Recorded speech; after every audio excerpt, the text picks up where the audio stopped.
Been expecting you. What kind of media institution might distribute your media product and why?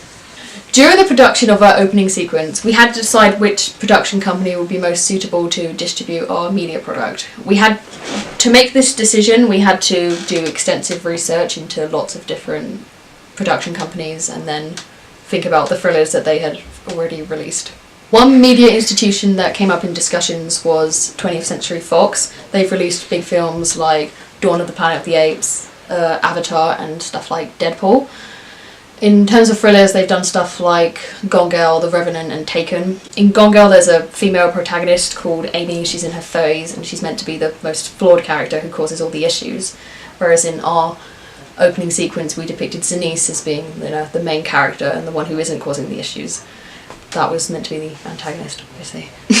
So while Gone Girl was an extremely successful film that grossed $369 million at the box office, the plot and the characters are too different to what we were trying to do in our opening sequence, like with the female characters. Zenise is a teenager and Amy's in her 30s. The Revenant and Taken also have characters and plots that are dissimilar from what we were trying to do with our thriller, so we don't think that 20th Century Fox would be the appropriate media institution to distribute Dollhouse. Fox Searchlight Pictures, a company within the Fox Entertainment Group, distributed the thriller Black Swan, which is also really, really successful, and it featured a character with a mental illness similar to our antagonist, who's obviously, mentally ill because of his obsessive nature and the fact that he's a paedophile.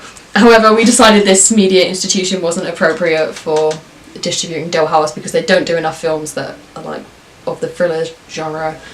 Working Title, a British media institution owned by Universal, were also considered when we discussed which production company should distribute Dollhouse. They have produced highly successful films such as The Fear of Everything, Les Mis, and slightly smaller films like About Time. They've distributed thriller films like Tinker Tailor Soldier Spy and Contraband. However, the plots of these films don't really relate to what we were trying to do. They relate to war and crime, respectively. Which contrasts with what we were doing with the psychological thriller with the teenage girl who gets abducted. So, although it would be good for the British film industry if we did decide to distribute with Working Title, we don't think that it would be the appropriate company to distribute Dollhouse. Paramount are another media institution that we considered for the distribution of Dollhouse. The company has distributed films such as Forrest Gump, the Transformers films, and one of the highest grossing films of all time, Titanic. They've also distributed several thriller films, such as Shutter Island, Enduring Love, and 10 Cloverfield Lane. While Shutter Island focuses on the disappearance of a murderer from a hospital, which is obviously dissimilar from the plot of Dollhouse, its box office takings of $294 million give an indication of the widespread appeal and profit that we could create if we were to distribute with Paramount. Enduring Love and 10 Cloverfield Lane are of great interest to us, however, because of the similar characters and narratives. 10 Cloverfield Lane, especially because it features a character named Howard, which we modelled our own antagonist after. While Enduring Love is interesting because it also features a stalker, much like our own antagonist, and is a psychological thriller, 10 Cloverfield Lane is much more relevant to us because it influenced our own media product.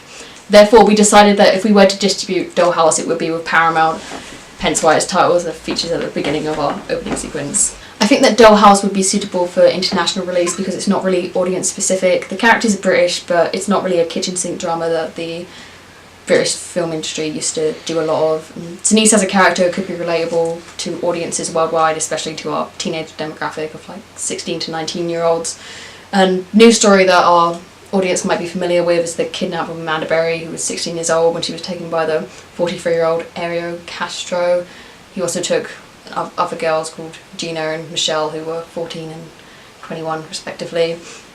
The victims and the kidnapper in that new story all lived in the same neighbourhood, and the story received extensive media attention when the girls were released after 10 years, so they're probably aware of that, and they may compare our opening sequence to those real life events. Dollhouse would be a wide release across the UK, and there'll be a lot of marketing on social media, such as sponsored ads on Twitter and YouTube banner ads. These adverts will definitely be seen by our target audience because they tend to have a strong social media presence. Dollhouse would be suitable for a digital release and being made available on Netflix after the cinematic release because our target audience probably have Netflix accounts and may prefer home viewing, so our audience preferences will be catered for.